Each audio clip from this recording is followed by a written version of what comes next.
ATP 500 tournaments occupy a unique space in professional tennis. They demand elite performance, but often without the extended rest periods players enjoy before Grand Slams. Winning consistently at this level requires adaptability and hunger. Alcaraz entered Qatar carrying momentum and expectation, yet he navigated the draw with controlled aggression. His serve improved as the week progressed and his forehand dictated baseline exchanges, particularly on quicker hard-court conditions. By claiming his ninth ATP 500 title, Alcaraz equaled Andy Murray's career total in this category. Murray accumulated his titles across Rotterdam, Valencia, Japan, Queen's Club, China, Vienna, and Dubai, demonstrating remarkable surface versatility. The statistic becomes even more meaningful when considering Murray's efficiency. He lost only one ATP 500 final in his career. That level of conversion rate reflects mental sharpness in decisive matches. The tactical contrast between Murray and Alcaraz makes this statistical equality fascinating. Murray's blueprint relied on elastic defense, redirecting pace and constructing points patiently. He absorbed pressure before striking at precisely chosen moments. Alcaraz, by contrast, compresses time. He steps inside the baseline, accelerates rallies, and forces opponents into reactive positions. His Qatar performances reflected that philosophy: early ball striking, aggressive returns, and willingness to change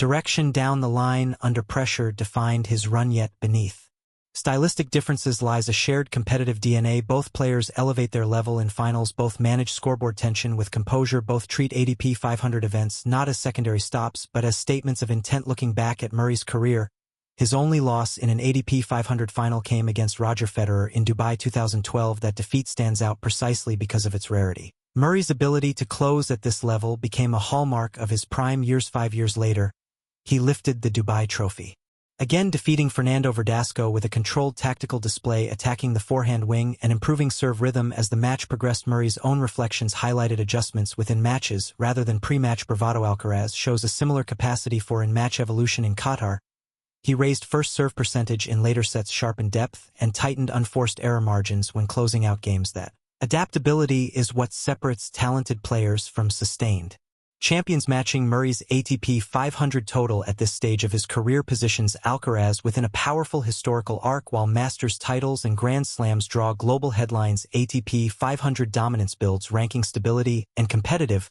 rhythm.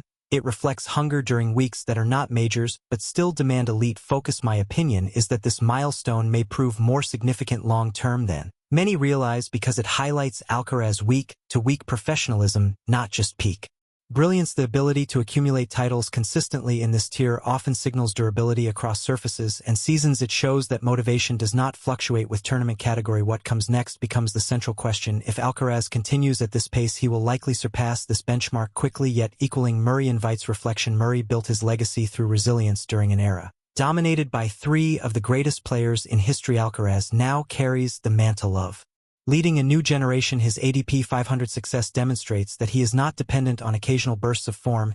He builds structured campaigns and executes under expectation. In Doha, he did not merely overpower opponents, he managed tempo-protected service games and applied scoreboard pressure with maturity. Beyond his year, statistics often tell stories quietly. 9 ATP 500 titles may not immediately capture headlines like Grand Slam counts, but within the tennis community they signal elite consistency. Carlos Alcaraz matching Andy Murray in this category is not just numerical symmetry, it is symbolic of generational transition, a reminder that the standards set by previous champions are not fading but being met and redefined.